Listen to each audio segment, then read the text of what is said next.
What is Billbergia nutans? For years, I'd been drawn to the exotic allure of bromeliads.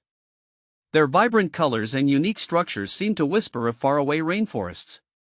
But with my less than tropical thumbs, I hesitated. Then, I stumbled upon the Billbergia nutans, also known as Queen's Tears. This bromeliad, with its captivating looks and surprising resilience, became my gateway to the world of air plants. The Billbergia nutans isn't your average houseplant. It's an epiphyte, meaning in nature it clings to trees rather than rooting in soil. This native of South America boasts slender, arching leaves that form a central vase-like structure. The real showstopper, though, are the flowers. Drooping from the center, they resemble tiny teardrops, often adorned with colorful bracts in shades of pink, purple, or red. The name Queen's Tears perfectly captures their delicate beauty.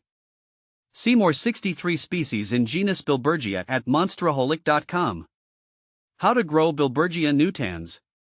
The best part about Queen's Tears? They're surprisingly easy to cultivate, even for beginners like myself. Here's what I learned. Light. Billbergia nutans thrives in bright, indirect sunlight.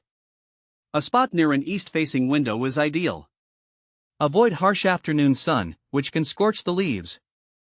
Water. Unlike traditional houseplants, Queen's Tears don't need constant soil moisture. Instead, fill the central cup, called a tank, at the base of the plant with rainwater or filtered water. Let it drain completely before refilling. Watering the soil occasionally is fine, but avoid soggy conditions. Humidity. Mimicking its rainforest origins, Billbergia nutans appreciates moderate humidity.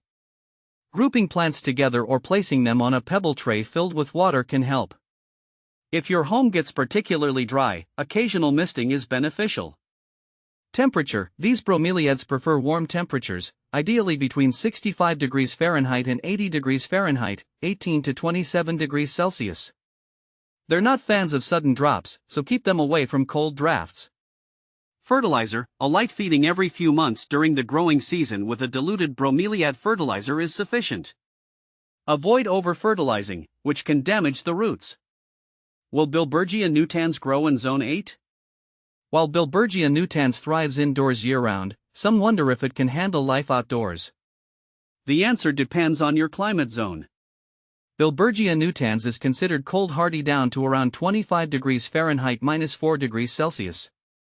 So, if you live in a zone with mild winters like Zone 8, you can experiment with growing it outdoors in a sheltered location during the warmer months.